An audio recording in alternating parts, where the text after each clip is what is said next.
আল্লাহও চায় আপনি আপনারা ছোট করেন। আল্লাহর এটা দেখতে বড্ড ভালো লাগে যে আমার বান্দা ছোট হয়ে থাকতে চায়। মান তাওয়াদা তারাফা, যে নিচে নামতেছে আল্লাহ টাইনা উঠায়, আর যে উঠতেছে আল্লাহ থাপ্পড় মেরে নিচে নামায়। কথা কন।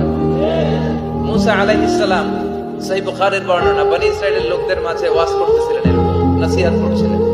তো একজন দাঁড়িয়ে বলল, ইয়া নবী আল্লাহ মুসা, মান আ'লামুন নাসি ফিল আরদ।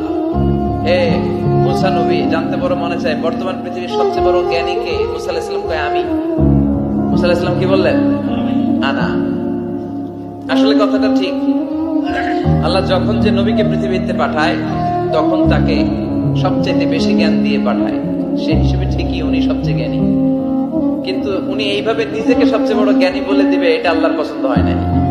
আল্লাহ চেয়েছিলেন মুসা আলাইহিস সালাম যেন বলে আল্লাহু আ'লাম, আল্লাহই জ্ঞানী। সুবহানাল্লাহ কইবেন না? কিন্তু তা না করে উনি কি করলেন? যখন বললো সবচেয়ে বড় জ্ঞানী কে, উনি হুট করে কি বলে ফেললেন? আনা, আমি। আল্লাহ এটা পছন্দ করেনি। আল্লাহ ডেকে বললেন, মুসা, ইউ আর অ্যাবসলিউটলি রং, তুমি ভুল করেছো। তুমি সবচেয়ে জ্ঞানী নও, তোমার চেয়ে বড় জ্ঞানী আছে।